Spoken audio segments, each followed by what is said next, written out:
জুলাই গণ অভ্যুত্থানে মানবতা বিরোধী অপরাধের মামলায় ক্ষমতাচ্যুত সাবেক প্রধানমন্ত্রী শেখ হাসিনা, সাবেক স্বরাষ্ট্রমন্ত্রী আসাদুজ্জামান খান কামাল ও সাবেক আইজিপি চৌধুরী আবদুল্লাহ আল মামুনের বিরুদ্ধে অভিযোগ গঠনের আজকের শুনানি শেষ হয়েছে।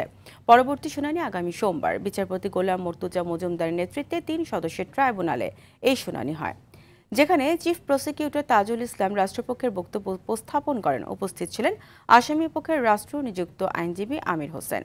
শুনানিটি সরাসরি সম্প্রচারিত হয় টেলিভিশন ও সামাজিক যোগাযোগ মাধ্যমে। এর আগে সকালে এই মামলার গ্রেপ্তারকৃত আসামি চৌধুরী আবদুল্লাহ আল মামুনকে ট্রাইব্যুনালে হাজির করা হয়। শুনানি শেষে শেখ হাসিনার বিরুদ্ধে আনীত অভিযোগ সত্য নয় দাবি করে তার রাষ্ট্র নিযুক্ত আইনজীবী বলেন, তার মক্কেলকে খালাস করতে সর্বোচ্চ চেষ্টা করবেন তিনি।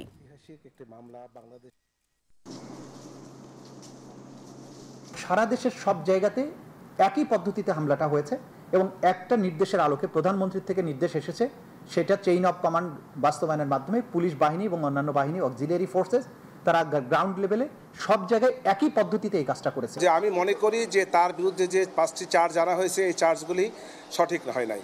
এই চার্জগুলি সঠিক না বিধায় আমি ডিসচার্জের আবেদন দেব।